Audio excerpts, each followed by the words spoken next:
What is going on, you guys? Browns gratification here, and finally we found out today. Actually, I found out as soon as Patrick Mahomes threw the pass to MVS to ice the game. I looked at my phone and I saw that the Browns have hired Ken Dorsey as their new offensive coordinator position. Um, and he wasn't first on my list. I didn't hate if we hired him either. So I know a lot of people are hating that we hired him. I think they hate it just because they see that he was fired, but there's really more reasons to why he was fired and all that. So just to back up, his offense, Bills offense through week 10, so they fired him.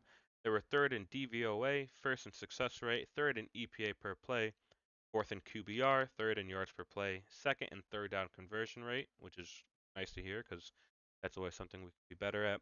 And then third in red zone efficiency. So they get to the red zone, they score a lot.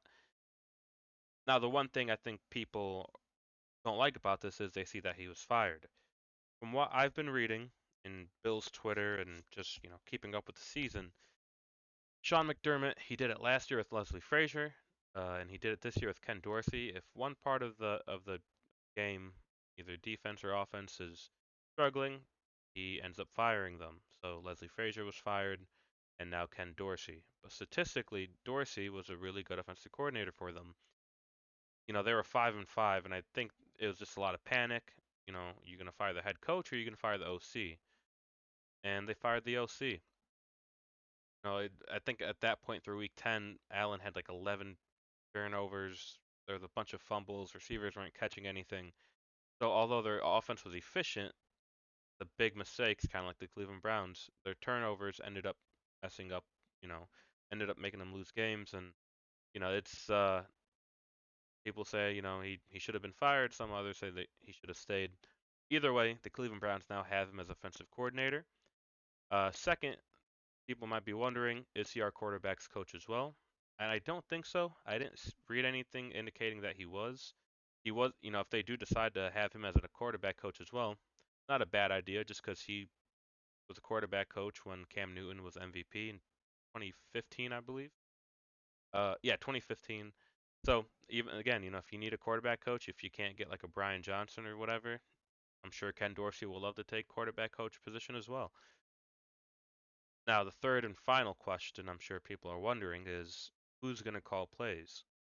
And that I do not know. I bet we'll probably find out if they have some kind of introduction pressure. I don't think they really do it for coordinators, but maybe they might do something. Either way, I think with Ken Dorsey calling plays or Kevin Stefanski calling plays, I'm happy either way because it's clear that Kevin Stefanski is really good at calling plays. But now he's going to be calling plays for a new offense, essentially. The Dorsey offense was a lot of passing, a lot of up tempo,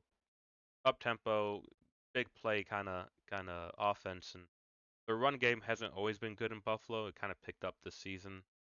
So does that, that's a whole other question of Nick Chubb, and that's a whole other video. So either way, again, initially I wasn't excited, but when you deep dive, when you read actually, information and at the statistics behind everything, not a terrible hire. So anyways, let me know what you guys think of this hire. Like, comment, subscribe, and have a good one.